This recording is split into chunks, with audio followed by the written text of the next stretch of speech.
Coming up in today's video, follow along to learn about soul cakes, ancient trick-or-treating, and my soul cake recipe.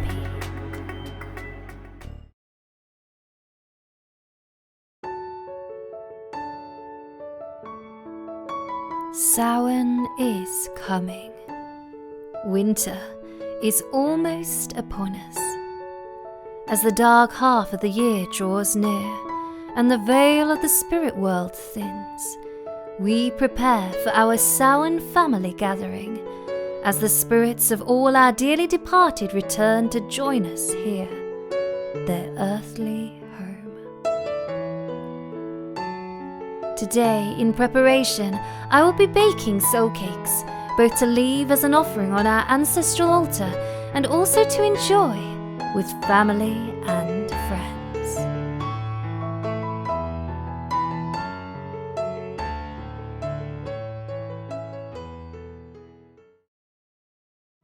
For this soul cake bake, you will need 240 grams of plain flour, 30 grams of honey, 63 grams of unsalted vegan butter, 51 grams of soya milk, 66 grams of raisins, 45 grams of sugar, 1.8 grams of active dried yeast, 1 teaspoon of ground nutmeg, a pinch of saffron, and a heart full of pure intention. Before we begin, let us first take a little look at the history of the soul cake, for there are a number of charming tales about the origins of these little cakes and the practice of giving them away. One legend goes all the way back to the time of the ancient Druids, where cakes were baked around the Samhain bonfire. It is said that, whilst they were on the bake, they'd be used as lottery tokens. If one were to draw out the burnt soul cake, they would allegedly be used as a human sacrifice to ensure bountiful crops for the coming year.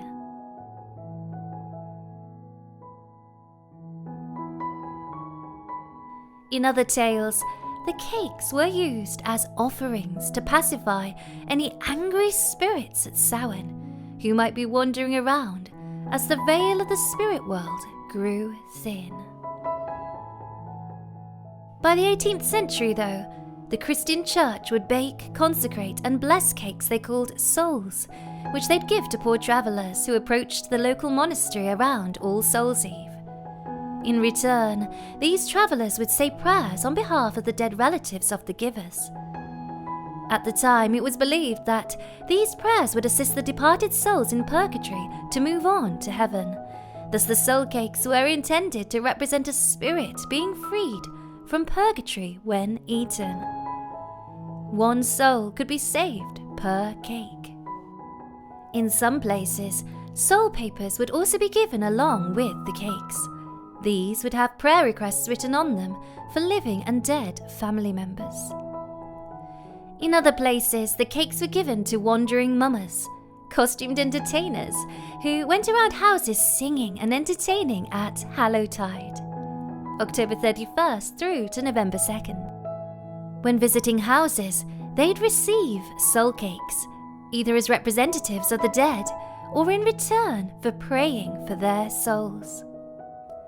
Soul cakes were small cakes baked as food for the deceased or offered for the salvation of their souls. They were therefore offered at funerals and feasts of the dead, laid on graves, or given to the poor as representatives of the dead. The baking of these soul cakes is a universal practice. Later, more people began begging from house to house, singing souls for soul cakes, not just adults, but also children. And this custom became so favoured in popular esteem that for a long time it was a regular observance in the country towns of England for small companies to go from parish to parish at Halloween, begging soul cakes by singing under the windows.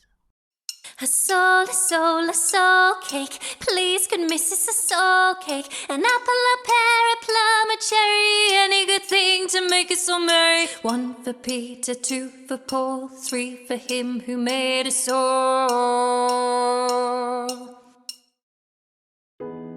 These merrymakers, who would sing a traditional request for apples, ale, and soul cakes, were known as soulers, and this custom of singing became known as souling.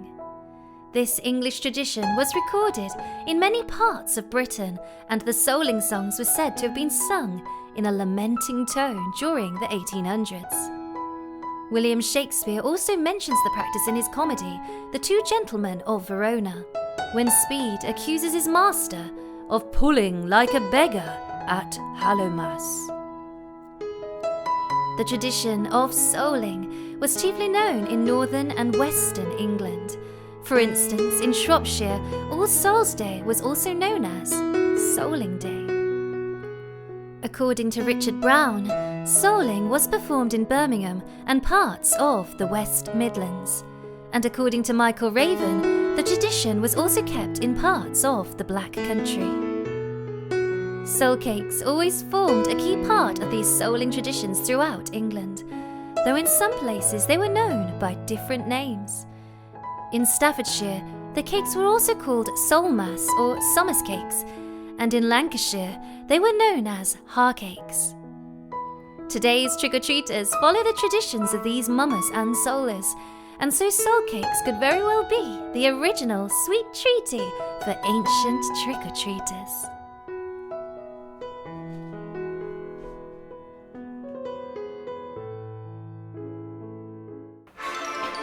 Now to begin our soul cake bake.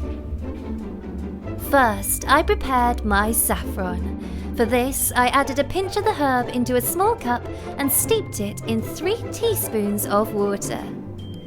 These gorgeous flame-like saffron threads, when added into water, produce what I like to call liquid sunshine.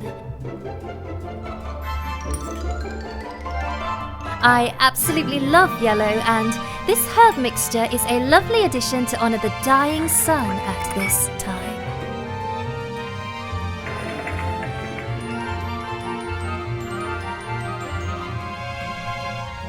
I then gently warmed 51 grams of soya milk and 30 grams of honey in a pot.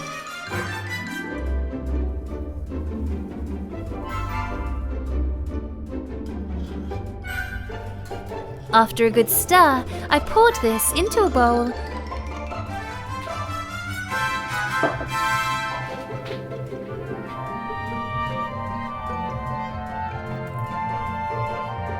added 1.8 grams of yeast and left this to sit for a while. Next, I prepared a large bowl, added 90 grams of flour,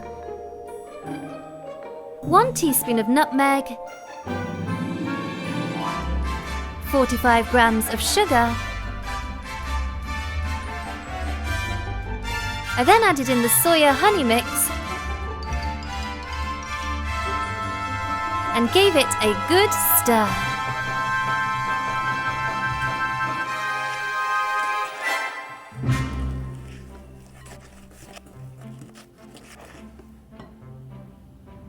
I then added another 90 grams of flour with 63 grams of soft butter.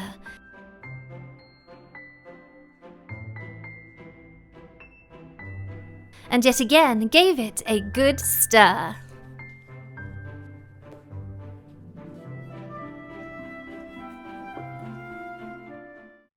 An early reference to giving soul cakes to singers or mummers comes from the English pamphleteer Philip Stubbes, who in 1593, in a pamphlet titled A Motive to Good Works, or rather to True Christianity Indeed, called for the abandonment of such customs to the devil their author.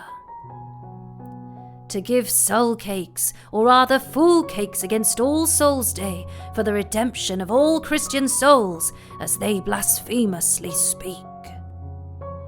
Despite such disparagement, the wonderful custom of baking soul cakes continued on.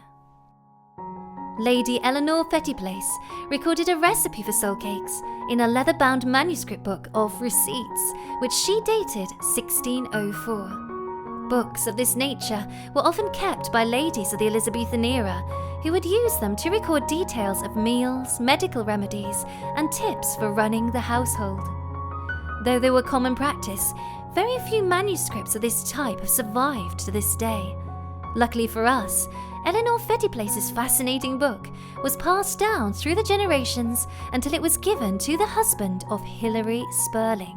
Spurling went on to turn this precious heirloom into a book of about 200 recipes, including with them her own comments and research on the background and history of Elinor Fettiplace and her family. She titled it Elinor Fettiplace's Receipt Book. Take flour and sugar, and nutmeg and cloves, and mace and sweet butter, and sack, and a little ale balm. Beat your spice, and put in your butter and your sack. Cold, then work it well all together, and make it into little cakes, and so bake them. If you will, you may put some saffron into them, or fruit. And with that, it is time for us to add in our liquid sunshine and gorgeous flame-like saffron threads. As I stir, I like to imbue happiness into the mixture by imagining all the joy and love I have for my ancestors, family, and friends.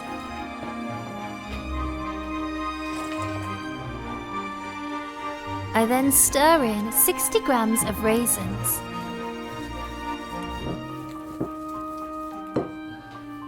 and also an extra 30 grams of flour.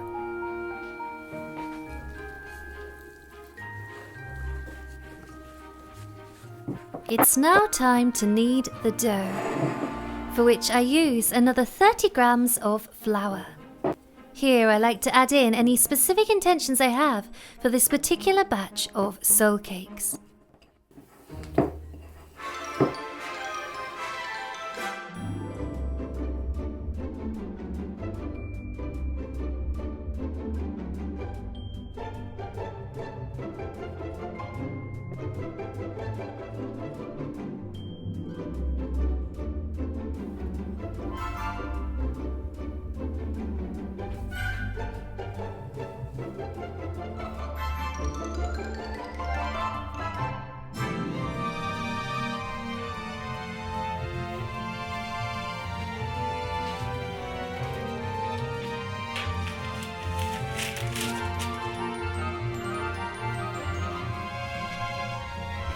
I divided the dough into 6 pieces.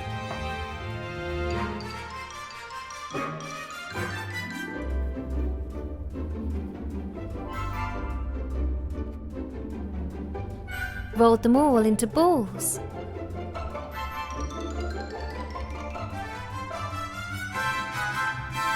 Flattened these slightly to create our little cake shapes.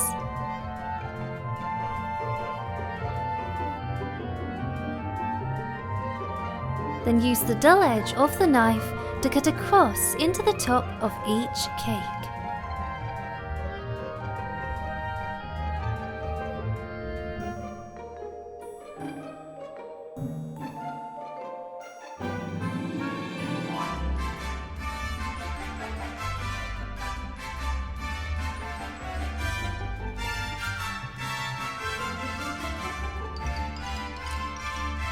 With this complete, I popped them into the oven at 170 degrees Celsius to bake for around 20 minutes.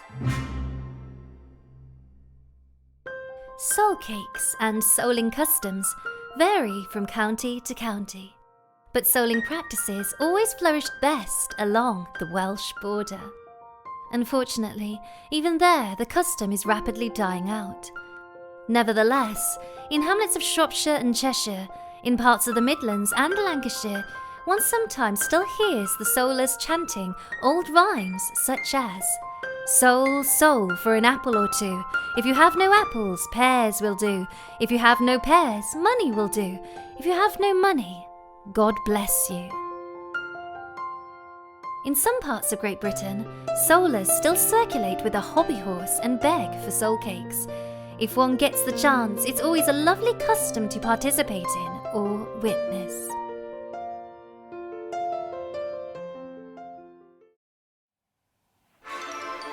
And with a bippity-boppity-boo, the soul cakes are done. The ancestors will be pleased. I can't wait to share these gorgeous golden cakes with my friends, family, and loved ones in this world and the next.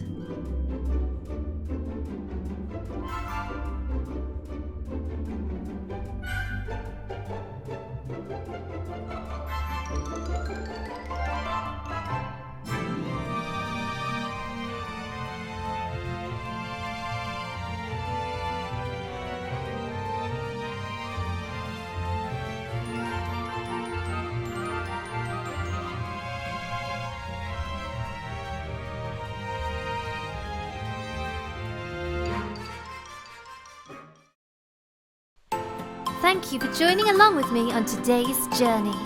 If you enjoyed this video, please give it a thumbs up and remember to subscribe and comment for more content. And I will see you in my next video. Bye!